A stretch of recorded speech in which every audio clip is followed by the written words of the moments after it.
Estamos en el Evangelio de Mateo, capítulo 8, vamos a empezar a leer en el versículo 23 hasta el 34 y el título de este mensaje es Poder sobre tempestades y demonios. Y dice así la bendita palabra de Dios, capítulo 8 del Evangelio según San Mateo, empezando en el versículo 23. Y entrando Jesús en la barca, sus discípulos le siguieron.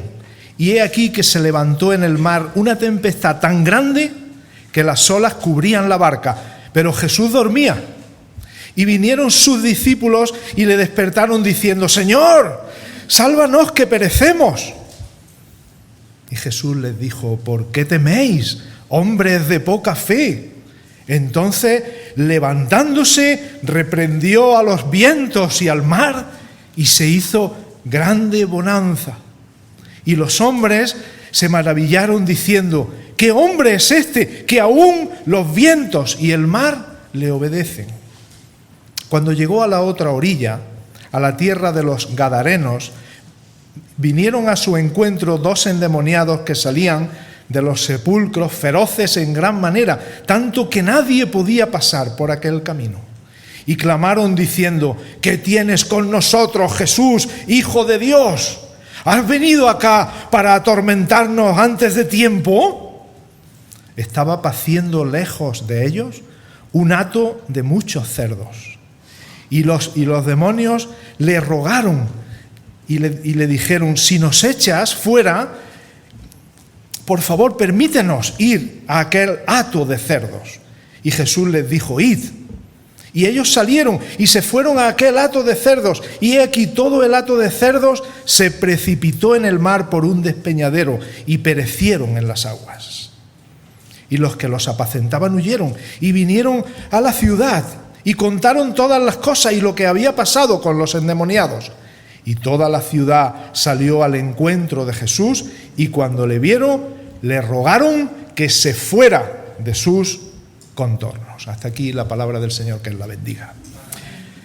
Después de las sanidades que Jesús había hecho en la otra parte del capítulo 8 que vimos, y de las advertencias de aquellos que querían seguir a Jesús, Jesús sube a la barca junto con sus discípulos, y quizá posiblemente, ¿verdad?, por lo que vamos a ver después, iban también algunas otras barcas con ellos. Es decir, no era la única barca a la que iba Jesús con sus discípulos, sino quizá iban algunas barcas más.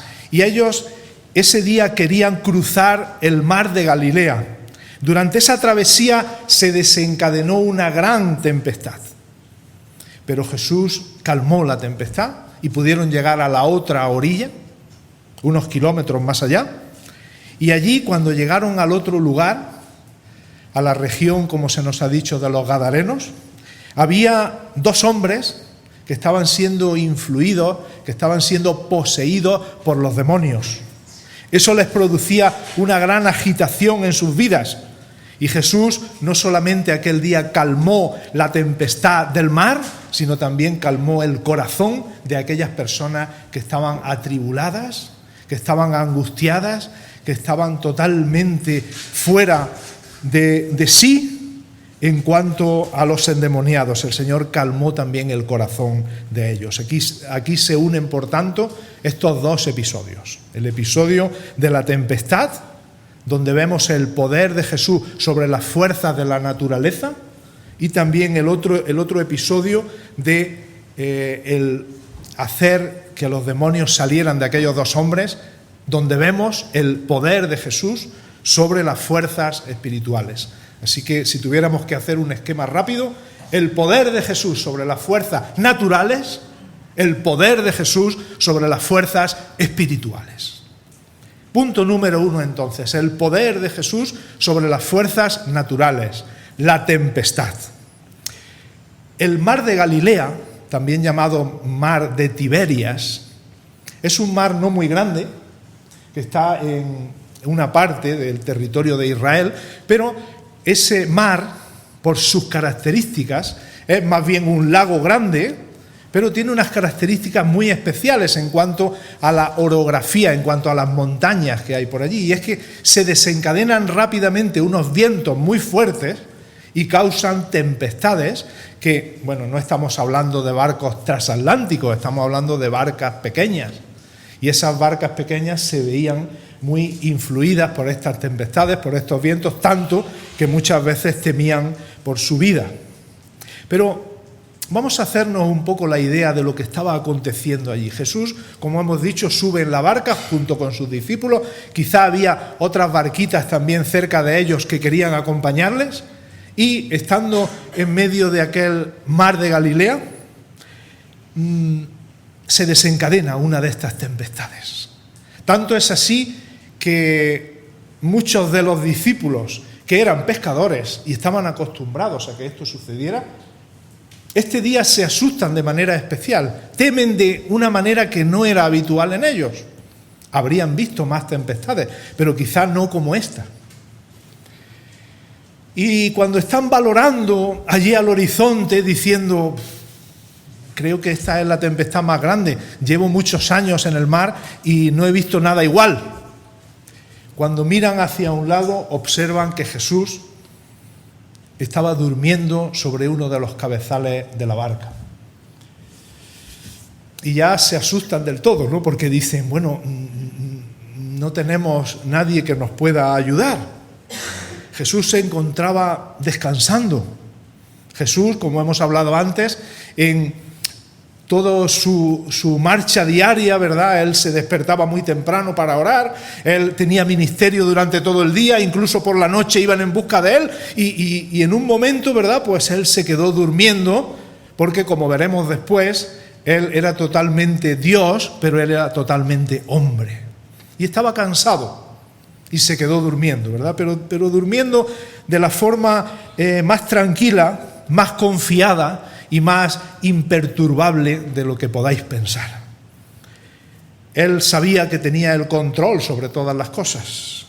Él tenía el control absoluto sobre las olas, sobre los vientos, sobre las tempestades, pero él también aquel día, como el soberano Dios, quiere dar una lección a sus discípulos.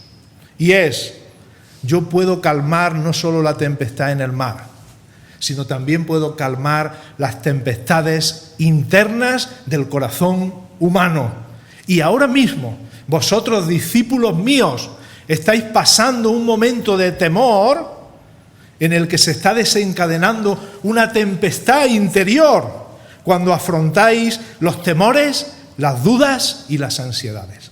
Así que la lección de hoy es una lección práctica para cada uno de nosotros.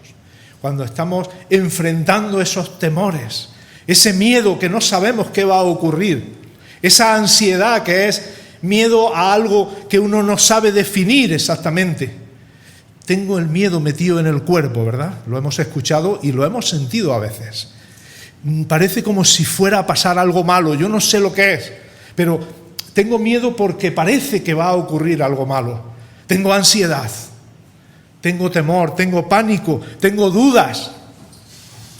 El Señor es capaz, igual que hizo con el mar, de cambiar nuestra vida, de hacer que esas tempestades internas también sean apaciguadas por su gracia. Aquellos hombres, como digo, que eran muy experimentados, dejaron a un lado toda su experiencia y fueron a Jesús, a un carpintero de Nazaret. A nadie se le ocurriría, ¿verdad? Unos experimentados marinos o unos experimentados pescadores, y a pedir ayuda a un carpintero. No sabe nada del mar.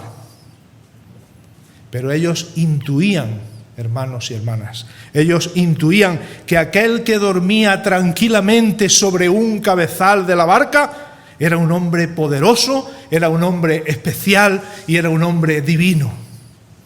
Y por eso fueron a despertarle. Cuando le despertaron, Jesús muestra el control absoluto que tiene sobre todas las fuerzas de la naturaleza. Él, con una sola palabra,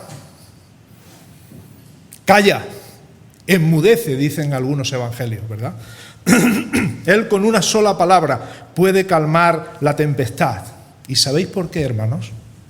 Porque los vientos y el mar aún conocen su voz.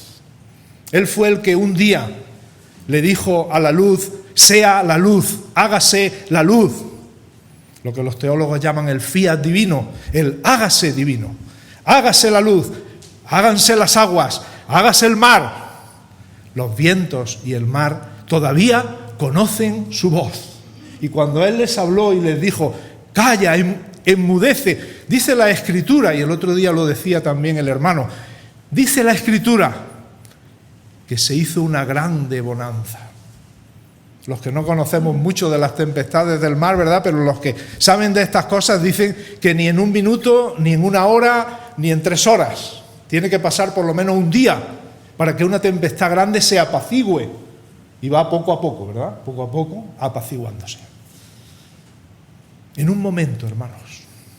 Lo que es una tempestad terrible, los que habéis estado en el mar, ¿verdad? Y no te puedes bañar porque las olas son demasiado grandes, aquello se volvió una piscina. No había ni viento, ni olas, ni tempestades, ni ningún peligro para aquella barca en la que iban. Los elementos siguen sujetos a Jesús y recuerdan a quién deben obedecer. Jesús ese día reprendió a los discípulos y al mar. Y si veis el texto bíblico, va justamente en ese orden. El Señor les dice, hombres de poca fe, a aquellos discípulos, porque los discípulos deberían haber tenido fe, deberían haber conocido más a Jesús, como decía Salomón antes. Debemos conocer más a nuestro Dios. Y eso nos quitará ansiedades, nos quitará temores, nos quitará problemas, hermanos, si nosotros conocemos más a nuestro Dios. Si ellos hubieran conocido más a Jesús, ellos ya intuían cosas, deberían saber que tenían que tener fe en aquel que hizo los vientos y el mar. Hombres de poca fe, esa fue la primera reprensión que Jesús hizo. Jesús está actuando con mucho cariño, con mucho amor, con mucho poder, pero a veces hace falta también reprender. Hace falta también exhortar. Hace falta también que nos hagan darnos cuenta de nuestros errores. Hombres de poca fe. Teníais que haber tenido más fe. Habéis visto ya más cosas. Habéis visto cómo he curado a un leproso. Habéis visto cómo he hecho sanidades en un montón de enfermos. Teníais que tener un poco más de fe. Y después, como dije, no solo reprende a los discípulos, sino que también reprende al mar. Y le habla al mar, y le habla con autoridad, pero también le habla con reprensión. Y le dice, ¡calla! Enmudece. ¿Por qué? Porque, hermanos y hermanas, el mar no está hecho para tragarse a los hombres, como ocurre en muchos lugares de nuestro país, especialmente uno al que le llaman la Costa de la Muerte. Un lugar en Galicia, ellos le dicen la Costa da Morte. Miles de personas han fallecido allí, siendo tragadas por el mar, por las tempestades. Y el Señor le dice, calla, enmudece, porque la función del mar no es tragarse a los hombres, es darle alimento a las personas. Esa es la función del mar. El Señor lo creó para eso. Pero con la caída, ¿verdad?, todo se trastocó. Y ahora el mar no está haciendo exactamente la función que debe hacer, aunque sigue teniendo esa función de darnos pescado para que podamos comer y de otras cosas buenas, ¿verdad? El Señor reprende a los discípulos y reprende al mar. Cristo iba en la barca, ellos podían estar seguros, y hay aquí una lección evidente. Si Cristo va conmigo en la barca, no tengo por qué temer. Esa es la gran lección que Jesús les deja. Si yo voy en la barca, queridos discípulos, no tenéis que tener miedo. Pero ahora viene la gran pregunta. ¿Va Cristo contigo en la barca o no? Porque si Él va, no hay problema. ¿Pero va contigo en la barca o no? ¿Es el que edifica tu casa? ¿Es el que guarda tu ciudad? ¿Es el que dirige tu trabajo, tu vida diaria? Dice Mateo 28:20, he aquí, yo estoy con vosotros todos los días, hasta el fin del mundo. Amén. Así termina el Evangelio de Mateo. Yo estoy todos los días a vuestro lado. ¿Al lado de todo el mundo? ¿De todas las personas? ¿Al lado de todos los cristianos? ¿Al lado de todos los evangélicos? ¿Al lado de todos los que van a las iglesias? ¿Al lado de todos los que han dicho que creen? Si leéis el contexto, porque no podemos sacar ese texto y decir, Jesús dice al final de Mateo, yo estoy todos los días hasta el fin del mundo con vosotros, por lo tanto está conmigo. Un momento, ¿de quiénes está hablando? Id y haced discípulos a todas las naciones, bautizándolos y enseñándoles, escuchad bien hermanos, enseñándoles que guarden todas las cosas que yo os he mandado. El Señor está con aquellos que guardan las cosas que Él les ha mandado. Con los que no hacen estas cosas, el Señor no está. Y ahora diréis, pues nadie guarda todas las cosas que Dios nos manda. Lo reitero, creo que en estos estudios ya dije esa frase 2 o 3 veces. Los creyentes no somos impecables en cuanto a nuestras acciones, pero sí lo somos en cuanto a nuestras intenciones. El justo camina por el camino de justicia, no hay otra. El impío camina por el camino de los impíos. Ya está. No vamos a juzgar, no hemos venido aquí a eso. Hemos venido a hablar de la palabra de Dios, a hablar del Evangelio. ¿Por qué? Porque deje el impío su camino y el hombre inicuo sus pensamientos y vuélvase al Señor, el cual será amplio en perdonar. Claro que sí.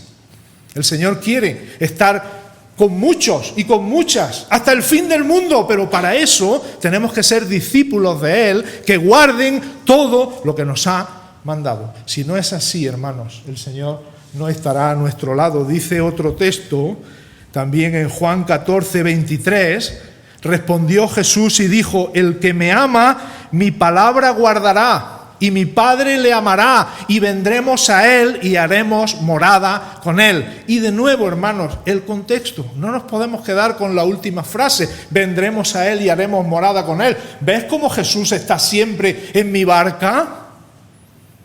El que me ama, mi palabra guardará, y mi Padre le amará, y vendremos a Él y haremos morada con Él. Nosotros con el autor cristiano, solo por la gracia de Dios, podemos cantar, Cristo está conmigo, qué consolación. Su presencia quita todo mi temor. Eso es lo que ese día sintieron los discípulos y eso es lo que debemos sentir los creyentes que estamos aquí. Y si hay alguien que aún no ha entregado su vida al Señor, es lo que le invitamos a que sienta. Que Cristo esté contigo, que sea tu consolación, que su presencia quite todo tu temor. Así que para los que hayan aquí, que aún no hayan dado ese paso, o las personas que vayan a escuchar este audio a través de YouTube o de cualquier medio que sea, también que sepan que Jesús está invitándoles a venir para disfrutar de su goce celestial. Aquí vemos una pregunta que se hacen al final todas esas personas que estaban presenciando, y es por lo que decía al principio que os iba a explicar eso de que no estaban los discípulos solos, sino que posiblemente habría algunas barquitas más. Todas las personas que estaban por allí, no solo los discípulos, estaban observando aquello y se hicieron una pregunta: ¿qué hombre es este? ¿Qué hombre es este? ¿Qué tipo de persona es la que tenemos delante? Que los vientos y el mar le obedecen. No hemos visto a nadie igual. Nosotros tenemos la respuesta, ¿verdad? Podríamos decirla a voz en grito y todos juntos: el Hijo de Dios. Ese hombre es el Hijo de Dios. Vemos aquí, hermanos, de una manera muy hermosa las dos naturalezas de Jesús. El Dios hombre. El hombre en sentido perfecto, en sentido completo. El hombre tal como lo diseñó Dios. Pero también vemos a Dios en toda su plenitud. Sus dos naturalezas perfectas en una sola persona indivisible, hermanos. Hubo en los primeros siglos, ¿verdad?, muchas herejías, porque querían separar la naturaleza humana de la naturaleza divina. Dios, hombre, dos naturalezas perfectas en un solo ser indivisible. Eso es lo que se llama en teología la unión hipostática. Por si lo escucháis, que también sepáis a qué se están refiriendo. Dos naturalezas en Cristo en una sola persona indivisible, la unión hipostática de Cristo. Así podemos entender mejor todas las manifestaciones del Antiguo Testamento, por ejemplo, en la forma del ángel de Jehová. ¿Cómo es eso de que Dios se manifiesta, ¿verdad?, en un hombre y habla como si fuera Dios? Porque es el verbo preencarnado, es la preencarnación de Jesús. ¿Cómo entendemos la encarnación de Jesús? Que Jesús viniera y pudiera nacer del vientre de una mujer, María. ¿Cómo es posible eso? Pues también porque esas dos naturalezas estaban unidas en una sola persona. Y algo más hermoso aún, o igual de hermoso, ¿verdad? No podemos decir que sea más. La segunda venida de Cristo. Jesús se va a un lugar, están sus discípulos allí con él y él asciende hacia el cielo. Y cuando va ascendiendo hacia el cielo, ellos mirando hacia el cielo se quedan así y posiblemente él se escondería ya en las nubes y claro, ¿quién se iba de allí? Acababa de subir el Señor y estaba allí en las nubes. Vamos a quedarnos aquí un rato, no sea que le dé por bajar otra vez. De tal manera que dice la Escritura que estando ellos con los ojos puestos en el cielo, entre tanto que él se iba, tuvieron que venir dos varones, dos ángeles con unas vestiduras blancas que les dijeron a aquellas personas: varones galileos, ¿por qué estáis mirando al cielo? Ese mismo Jesús que habéis visto subir de vosotros al cielo, así vendrá como le habéis visto ir al cielo. Y voy a enfatizar solamente esa frase: así vendrá. ¿Qué significa así vendrá? Con ese mismo cuerpo de gloria que vosotros le habéis visto, con ese mismo cuerpo de gloria. Así vendrá. Es lo que también llaman los teólogos la eternidad de la humanidad glorificada de Cristo. El Señor Jesús eternamente.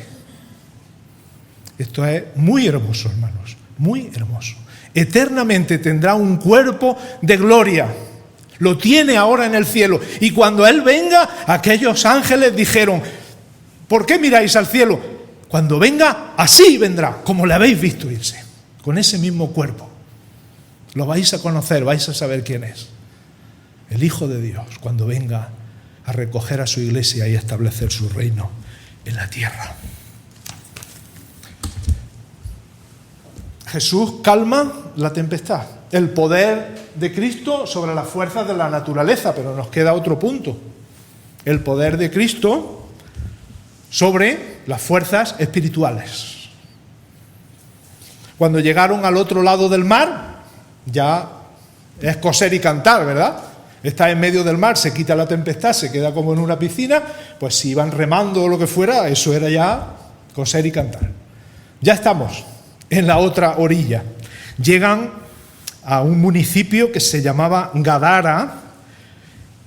Si leéis en Marcos y en Lucas, porque este incidente aparece en los tres sinópticos también, si leéis en Marcos y Lucas, habla de la región de Decápolis, y algunos dicen, ¿fue en Gadara o fue en Decápolis? Bueno, lo que tenemos que explicar es que quizá, si no nos damos cuenta de que la región de Decápolis contenía a 10 ciudades, de las cuales Gadara era una de ellas, pues nos vamos a confundir, ¿verdad? Entonces, ¿llegaron a la región de Decápolis? Sí.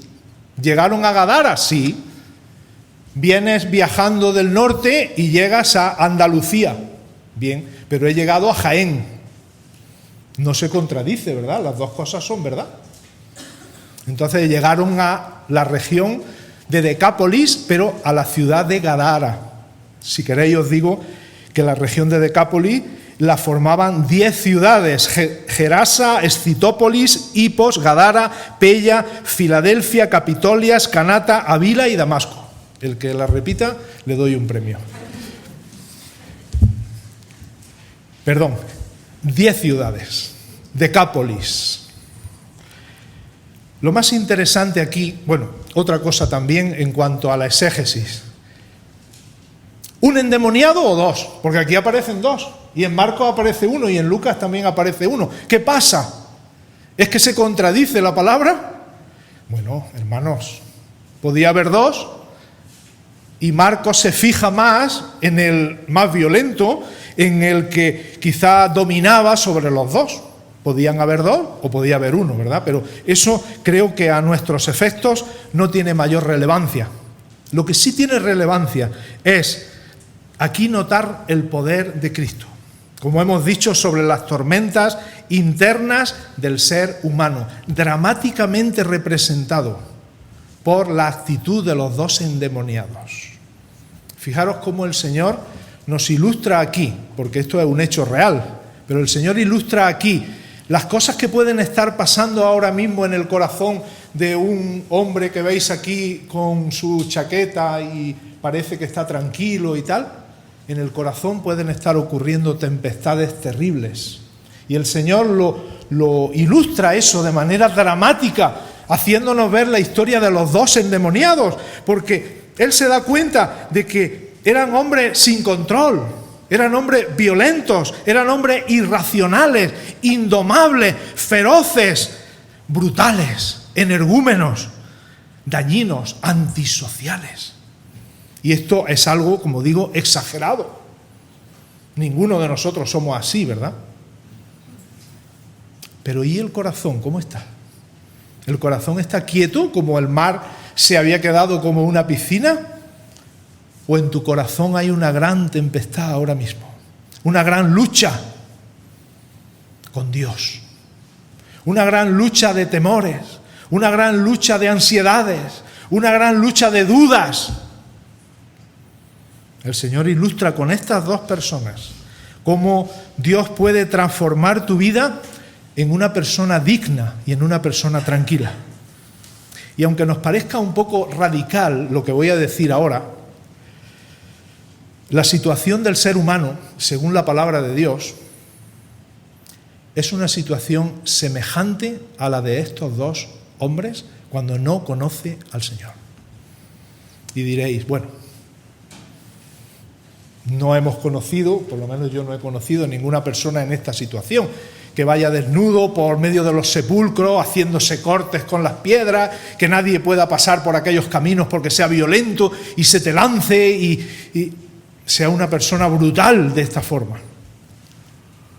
Dice la palabra de Dios que en nuestros pecados anduvimos en otro tiempo siguiendo la corriente de este mundo conforme al príncipe de la potestad del aire. ¿Y quién es? El espíritu que ahora opera en los hijos de desobediencia. Dicho de otra manera, sin estar poseídos por el diablo, las personas que no conocen al Señor están obedeciendo al diablo. Y esto es algo que dice la Biblia y que tenemos que decirlo, hermanos. Dice la primera de Juan 5:19, sabemos que somos de Dios y el mundo entero está bajo el maligno. Así que sin estar poseídos, se encuentran bajo su autoridad. Y solo Cristo, que esta es la gran noticia, esto es el Evangelio, Solo Cristo puede libertar al ser humano de esas cadenas de esclavitud. Aunque sean personas que aparentemente, como he dicho, parezcan triunfadoras, equilibradas, inteligentes, que controlan todo, que tienen autocontrol, que tienen autodominio. Aunque parezca eso, si Cristo no está en el corazón, están obedeciendo las órdenes del diablo. Eso lo dice la palabra de Dios. Y vemos que es verdad, hermanos, porque vemos a personas muy distinguidas que en ciertos momentos se depravan de una manera terrible. Se distorsionan, se salen de sus casillas, pierden los papeles, hacen cosas extrañísimas, porque no tienen al Espíritu de Dios en sus corazones. No me puedo parar mucho más en esto, ¿verdad?, porque es un tema hermoso que podíamos desarrollar, ¿verdad? El tema de la condición caída del ser humano sin Dios, ¿verdad? Pero creo que se está explicando en otros mensajes de forma mucho más sistemática y mucho más extensa. Hay una frase también que cuando el Señor se acerca a los dos endemoniados, Él no abre la boca, Él no les dice nada, y ya los dos endemoniados están lanzándole palabras que no son suyas, pobres hombres, palabras que vienen del demonio que ellos tenían delante. Un pequeño paréntesis aquí, hermanos. He dicho el demonio que tenían dentro. Escuchamos muchas veces algo que es incorrecto, según la Biblia. El demonio no es Satanás, ¿vale? Satanás es el diablo. Los demonios son los espíritus caídos junto con Satanás. Entonces, a veces se nos escapa el demonio cuando nos referimos a Satanás. No se contempla en la Biblia esa palabra para referirse a Satanás. Los demonios sí, en plural, de todos los espíritus caídos. Pero Satanás se llama la serpiente antigua, se llama el diablo y se llama el acusador de los hermanos. ¿Vale? Entonces, vuelvo otra vez a mi frase. El demonio que tenían cada uno de esos dos, tenía uno un demonio y otro, empieza a lanzar palabras contra Jesús. Y fijaros una de las frases que le dicen: no vengas a atormentarnos antes de tiempo. ¿Antes de tiempo? ¿A qué tiempo se está refiriendo? ¿Es que los demonios sabían que iban a ser atormentados en algún tiempo? Estamos allí en la situación, ya llevamos casi 30 minutos. Vamos a respirar y que nuestra mente respire también un poco. Atormentarnos antes de tiempo. Eso significa que en algún momento ellos saben que van a ser atormentados. Si yo tengo que pagar una deuda y me encuentro al amigo por la calle y me dice, digo, hombre, no me pida el dinero antes de tiempo, ya te lo pagaré en su día, ¿no? Satanás, sus demonios, no serán perdonados por el desbordante amor de Dios. Y vosotros decís todo, amén, eso es lo que dice la Biblia, eso es lo que creemos. En el día de hoy se está predicando que el amor desbordante de Dios va no solo a perdonar a todas las personas de este mundo, lo que se llama el universalismo, sino que también se está anunciando desde las plataformas que Dios es tan bueno que no solo va a perdonar a todas las personas, porque realmente ¿qué pecado es tan grande como para pasar la eternidad en el infierno? No hay ningún pecado tan grande como para eso. Os contesto ya, sí hay un pecado grande. Rechazar a Cristo es para estar toda la vida en el infierno. Sí que hay un pecado tan grande. Adulterio no es un pecado tan grande como para pasar toda la vida en el infierno. Homicidio no es un pecado tan grande como para pasar toda la vida en el infierno. Rechazar al Hijo de Dios sí es un pecado tan grande como para estar toda la vida en el infierno. Así que El universalismo, nosotros decimos no. Pero es que esa doctrina extraña que surgió en Estados Unidos no hace tanto, hace 70, 80 años, que ya venía reflejada de cosas gnósticas anteriores, esa doctrina está ampliándose y dice, no solo Dios va a perdonar a los que no han creído en Cristo, sino que Dios también va a perdonar al mismo Satanás. Eso se está predicando, hermanos, se está predicando. ¿Y sabéis por qué va a perdonar? Porque al final, ¿sabéis lo que triunfa? El amor. Si yo demuestro a una persona que la amo, triunfo sobre ella.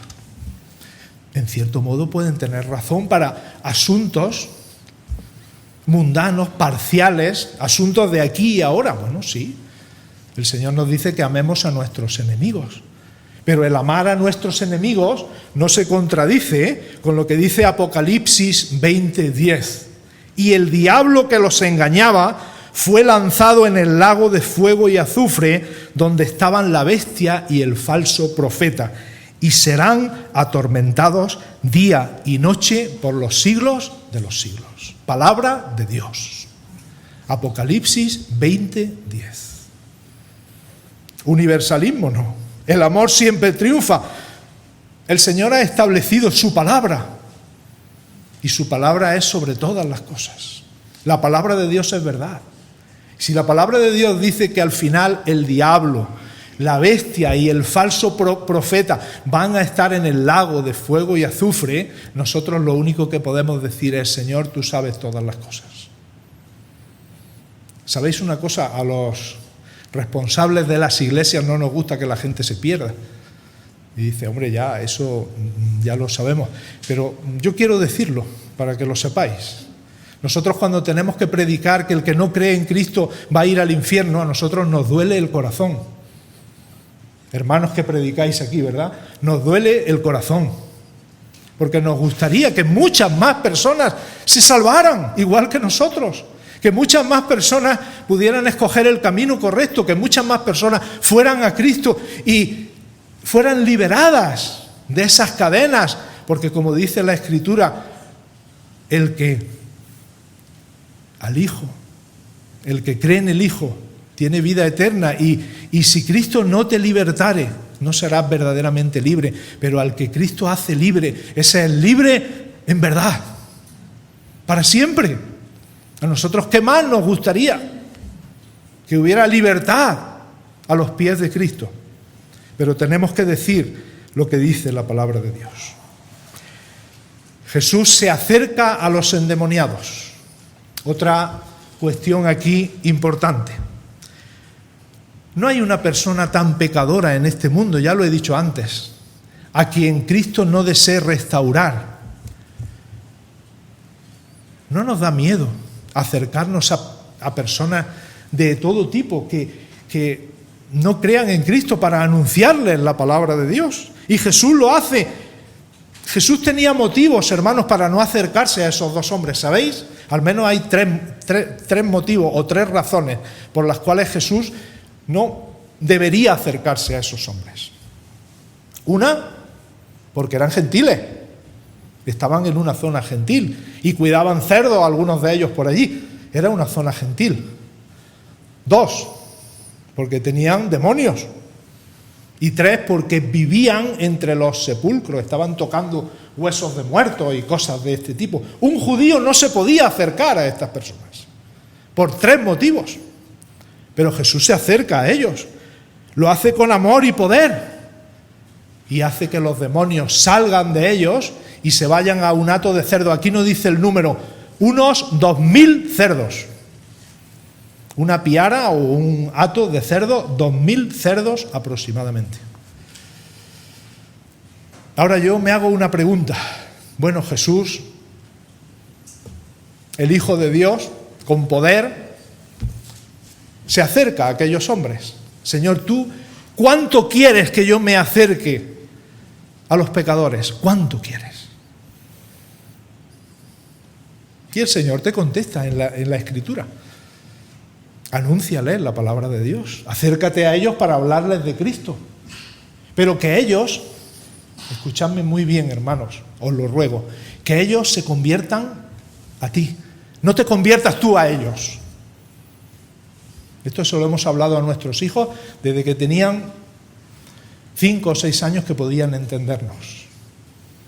Entonces no existía el EPI. El EPI no es un jugador de baloncesto, el EPI es el equipo de protección individual que nos ponemos, aún nos lo ponemos a veces, para cuando tenemos un caso de COVID. Si el que os está hablando no se hubiera puesto el equipo ese, y muchos de nosotros que estamos aquí también, hoy estaríamos muertos, hermanos. Estaríamos muertos. Porque no estábamos vacunados y estábamos a expensas de lo que el virus del COVID hubiera querido hacer en nuestro cuerpo. Y tenemos a algunos compañeros muertos. Acércate a los pecadores, amén. Ámalos, amén. Ora por ellos, amén. Protégete, hermano, cuando te acerques a ellos. No te conviertas en uno de ellos. No des tu vida espiritual para que una persona se convierta al Señor. Acércate, háblale el Evangelio, pero ten cuidado, protégete, ponte el equipo de protección individual, porque si no, dentro de muy poco tiempo estará hablando como ellos, haciendo las mismas cosas que ellos, y te acercaste a la puerta de la discoteca o a la puerta de lo que quieras. Te acercaste allí para predicar el Evangelio.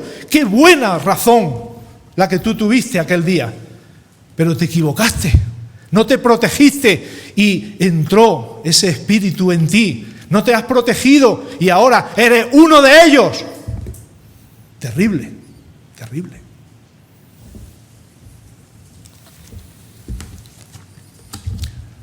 Ocurrió el milagro, pero fijaros el milagro en lo que consistía.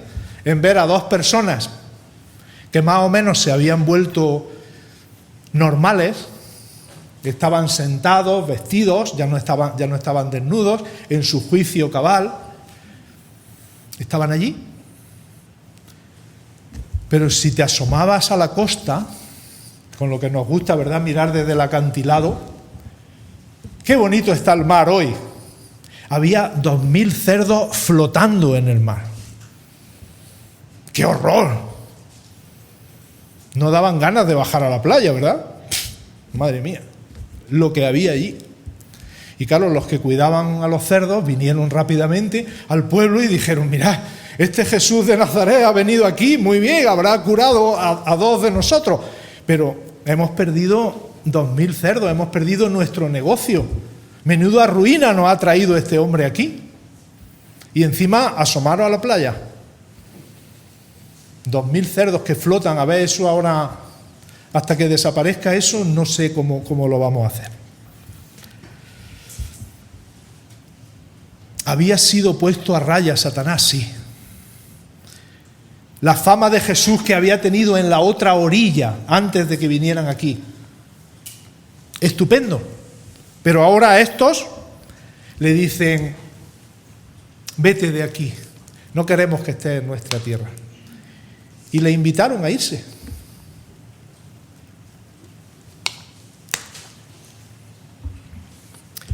¿Qué valor damos a nuestra vida espiritual?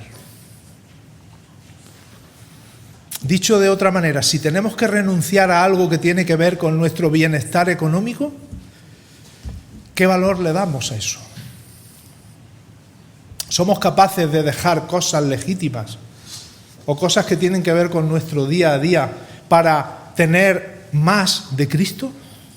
¿Para conocerle más, para amarle más, para servirle más? Porque sabéis, aquí no hay atajos. El Señor lo dijo: si alguno quiere venir en pos de mí, ¿qué? Niéguese a sí mismo, tome su cruz y sígame. Si alguno quiere salvar su vida, es decir, quiere vivir una vida de marqués, ese la perderá. Cuando ya vas cumpliendo años te vas dando cuenta de estas cosas. Yo no sirvo, no hago. En mi sitio, una persona estupenda, pero no me entrego al Señor, que quiera salvar su vida, la perderá. El que pierda su vida, dice Jesús, por causa de mí y del Evangelio, la hallará. Si el grano de trigo no cae en tierra y muere, queda solo. Y ese grano de trigo es nuestro Salvador. Si Él no cae en tierra y muere, queda solo. Pero si muere, lleva mucho fruto. Hermanos, tenemos que escoger. ¿Qué queremos? ¿O los cerdos o Jesús? ¿El bienestar económico o tener más y más de Cristo? Yo quiero más y más de Cristo, decía el coro. Yo quiero más de su poder. Yo quiero más de su presencia. Yo quiero más y más de Él. Eso es lo que realmente vale la pena. Hermanos, se nos va la vida y eso vale la pena. Lo que hagas para Cristo es lo que va a permanecer. Solo una vida pronto pasará. Solo lo hecho para Cristo permanecerá. Decía nuestro hermano Elliot, que murió, como sabéis, en la selva con los aucas, en manos de los aucas. Había otra hermana llamada Mary Ann Baker. A partir de ahora le voy a llamar Mary solamente, porque tampoco la pronunciación mía en el inglés no es buena. Era una compositora estadounidense. Ella vivió sobre el año 1874. Y Mary había perdido a sus padres a causa de una terrible enfermedad. Poco tiempo después, también su hermano cayó enfermo y abandonó la casa en Chicago, que era la casa donde vivían ellos, para buscar un clima más cálido que facilitase su curación. Pero lejos de mejorar, este joven empeoró y Mary, cuando sabía que se había puesto enfermo, quiso ir a verlo, pero no le dio tiempo y cuando llegó ya había muerto. Así que cuando ella recibió la noticia de que su hermano había muerto, poco tiempo atrás sus padres también habían muerto, ella se enojó en gran manera con Dios. Ella era una niña que había escuchado desde pequeña el Evangelio, ella había escuchado la palabra de Dios y se enojó con Dios y se entristeció con Él y dijo: Señor, no vale la pena seguirte. Yo te pedí por mis padres, no me lo has dado, no me lo has mantenido. Ahora te he pedido por mi hermano, que es lo único que tenía en el mundo. Señor, también te lo has llevado. No vale la pena seguirte, Señor. Pero Dios, en su infinita misericordia, ministró al corazón de Mary.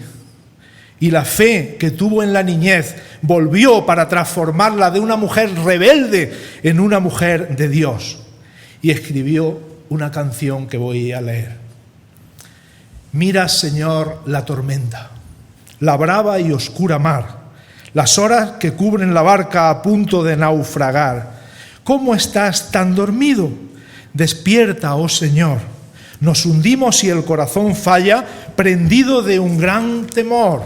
Los vientos y el mar me obedecerán, dice el Señor. Callarán, sí, callarán. No hay ni aguas, ni tempestad, ni diablos, ni hombres, ni autoridad, ni nada que pueda hacer naufragar al dueño del cielo y tierra y mar. Su voz potente en la tempestad habla paz, dulce paz, y enseguida el furioso mar tranquilo está. Ruge también la tormenta, sigue escribiendo ella. En mi pobre corazón, oscuras pasiones me azotan, el mal toma posesión. Salva, Señor, que me hundo, fuerzas me faltan ya. Habla tú, oh Señor, como antaño en medio del recio mar. Enmudeció la tormenta, hay paz en mi corazón.